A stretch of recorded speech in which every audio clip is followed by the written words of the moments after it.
भर जंगल से लकड़ियां काटता और कस्बे में जाकर बेचता, मगर जो पैसे मिलते वो घर के खर्च के लिए बहुत कम होते। अक्सर ऐसा होता कि वह और उसकी पत्नी भूखे ही सो जाते। एक दिन वह थका हारा घर आया और पत्नी से कहने लगा, हम कब तक यूं ही गुजारा करेंगे? मेरा ख्याल है कि मैं किसी दूसरे गांव जाकर मजदूरी करूं ताकि हमारे हालात बेहतर हो सकें। पत्नी ने सब्र के साथ मुस्कुराते हुए जवाब दिया, अगर यही तुम बेहतर समझते हो तो जाओ, मैं तुम्हारा इंतजार करूंगी। यह सुनकर वह व्यक्ति सफर के लिए निकल पड़ा। कई दिनों की लंबी यात्रा के बाद वह एक बड़े व्यापारी के घर पहुंचा। उसने आदरपूर्वक सलाम किया और रोजगार की विनती की। व्यापारी ने उसे अपने ऊंटों की देखभाल के लिए रख लिया। इस तरह वह व्यक्ति व्यापारी के यहां काम करने लगा। दिन रात मेहनत और ईमानदारी से अपने कर्तव्यों का पालन करता रहा और कभी किसी बात की शिकायत नहीं की। समय बीतता गया, दिन महीनों में बदल गए और महीने वर्षों में। देखते ही देखते पूरे 20 साल गुजर गए। एक दिन उसे अपने घर की याद सताने लगी। वह व्यापारी के पास गया और अदब से कहा, मैंने आपकी 20 साल सेवा की है, अब मैं अपने घर वापस जाना चाहता हूं, मुझे इजाजत दें। व्यापारी बड़ा नेक और सखी था। उसने उस व्यक्ति को कपड़े और बहुत सारे ऊंट देकर मालामाल कर दिया और खुशी खुशी रुखसत किया। वह घर की तरफ रवाना हुआ। सफर बहुत लंबा था। चलते चलते शाम हो गई और वह दिन भर की मुसाफत से थक चुका था। उसने इधर उधर नजर दौड़ाई तो दूर उसे एक झोंपड़ी दिखाई दी जहां एक दरवेश रहता था। उसने वहां रात गुजारने का इरादा किया। जब रात हुई तो उसने दरवेश से कहा, मेरा सफर बहुत लंबा है, मुझे कोई नसीहत फरमा दे। दरवेश ने कहा, मैं तुम्हें नसीहत तो दूंगा, लेकिन उसकी कीमत लूंगा, हर नसीहत के बदले एक ऊंट। वह व्यक्ति मुस्कुराकर बोला, मैं मालदार हूं, अगर नसीहत कीमती हो तो एक ऊंट क्या चीज है।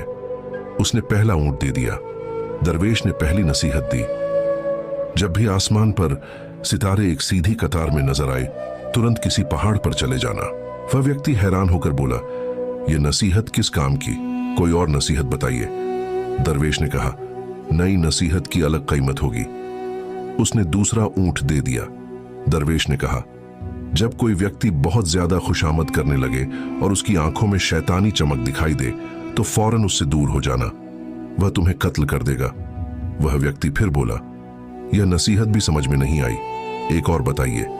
फिर दरवेश ने तीसरी नसीहत दी, सब्र कर लेना, लेकिन कभी किसी इंसान को कत्ल मत करना।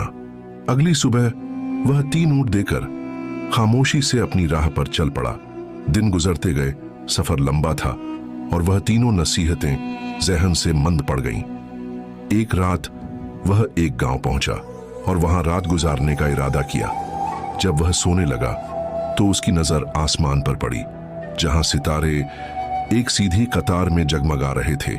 उसे दरवेश की पहली नसीहत याद आ गई।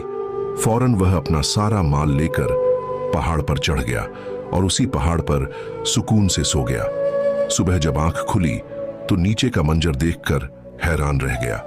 गांव मुकम्मल तौर पर पानी में डूबा हुआ था और कोई भी जिंदा नहीं बचा था। अगले दिन वह अपना सामान लेकर दोबारा सफर पर निकल पड़ा। चलते चलते दिन ढलने लगा। दूर उसे एक घर नजर आया। उसने सोचा, आज रात यहीं गुजार लेता हूं। वह उस घर के मालिक के पास पहुंचा और उससे एक रात ठहरने की इजाजत मांगी।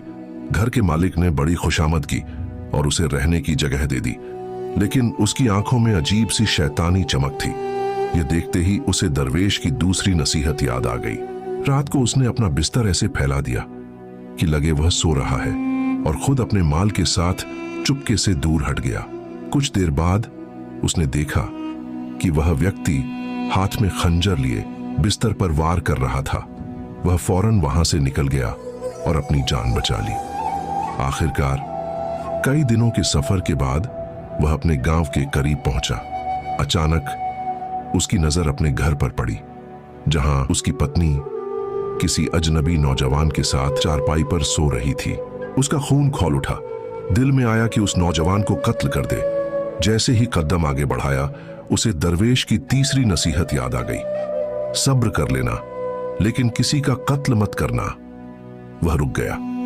और गांव में जाकर अपने बारे में लोगों से पूछने लगा। गांव वालों ने बताया, बरसों पहले तुम रोजी कमाने चले गए थे। तुम्हारी पत्नी को एक बेटा हुआ था जो अब जवान हो चुका है। ये सुनकर उसके कदम लड़खड़ा गए। जिस नौजवान को वह कत्ल करने वाला था वह दरअसल उसका अपना बेटा था। वह तड़पता हुआ घर पहुंचा, पत्नी और बेटे को गले लगा लिया और दिल ही दिल में शुक्र अदा किया कि दरवेश की नसीहतों ने 3 बार उसकी जान और इज्जत बचाई।